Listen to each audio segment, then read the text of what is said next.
Hey guys, welcome to Weekly Crypto Review. On this channel, we're going to be reviewing some of the hottest crypto news stories of the week to keep you informed and up to date.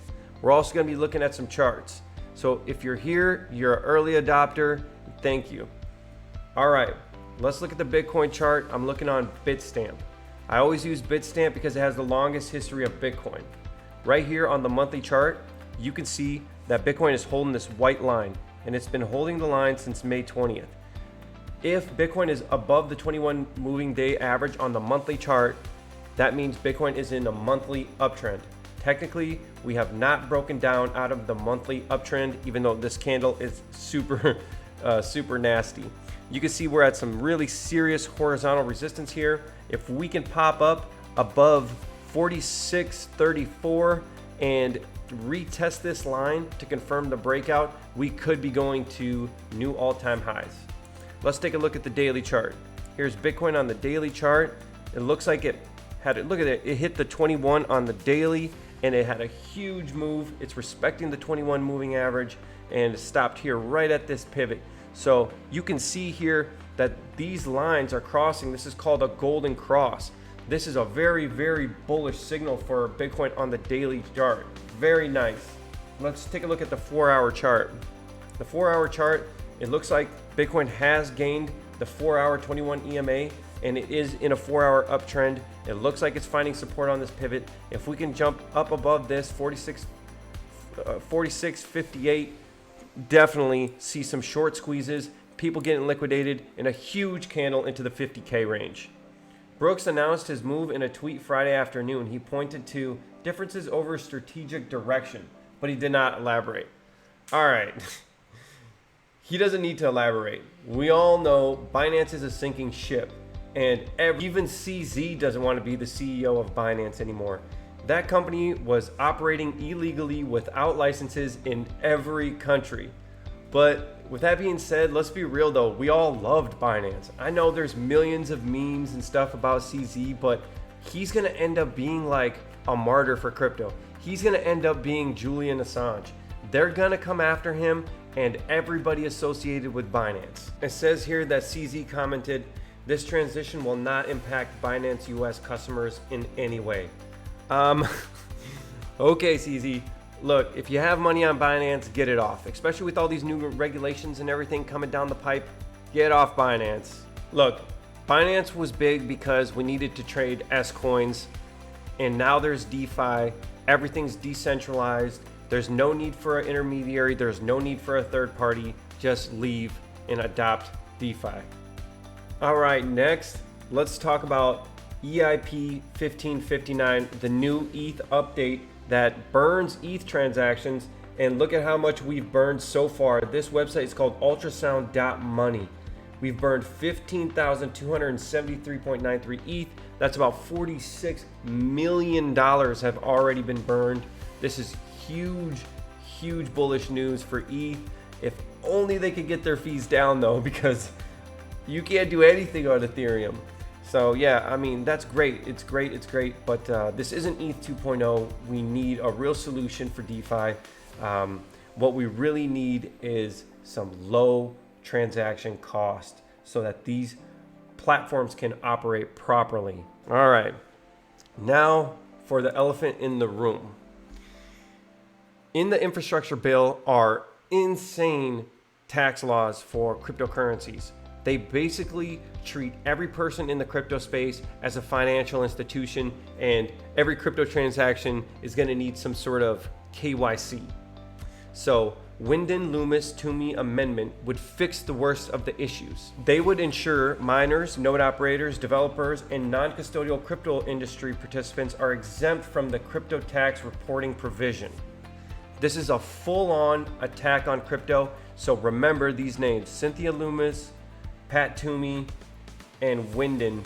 These people are fighting for us so that we could have some sensible crypto tax laws, which we're not against paying taxes. We just want to be treated fairly. And besides, we can't even provide them with the information. It's almost impossible. Crypto is pseudo-anonymous. There aren't names on the wallets. It's just a string of code. And either they're too dumb to understand that, or they do understand it and they want to end it.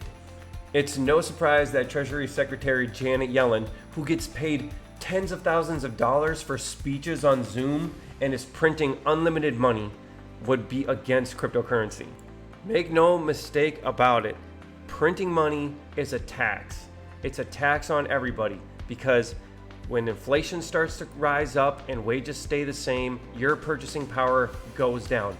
All of this money they're printing, we are paying for it, and they want to take our crypto too. Bruce Fenton on Twitter is keeping track of Janet Yellen's speaking fees: $40,000, $54,000, $337,000. This is corruption. Janet Yellen is a mess. Let's take a look at this report from Block Data. Look at these big banks getting into crypto. Top banks investing in crypto and blockchain companies. We got Citibank. We have Barclays, Goldman Sachs. Goldman Sachs, who's responsible for the great financial crisis, also known as the GFC in 2008. They're getting into crypto now. JP Morgan Chase. Jamie Dimon, who said Bitcoin was a rat poison.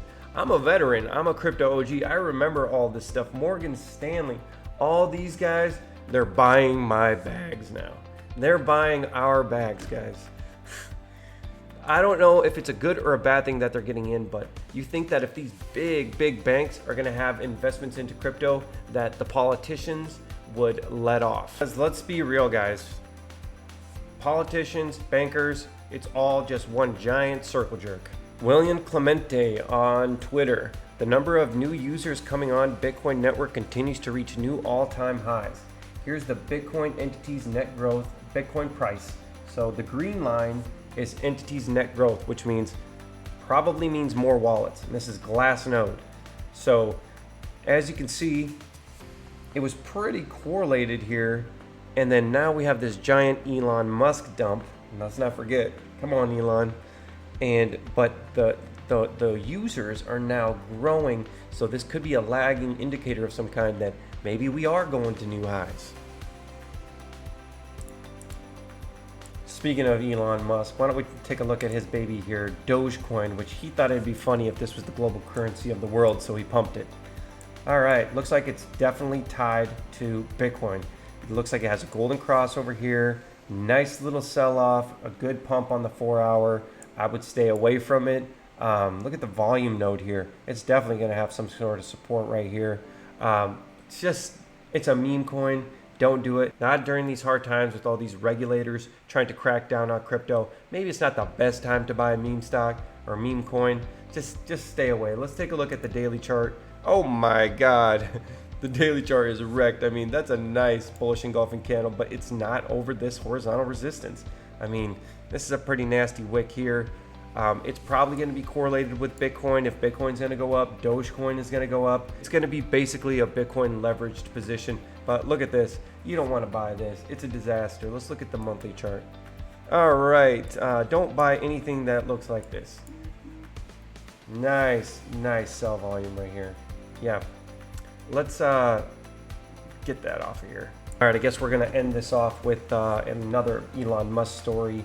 Business Insider, Elon Musk, Jack Dorsey of Twitter, and Ted Cruz are among those criticizing the planned crypto tax rules, which could help fund the infrastructure package.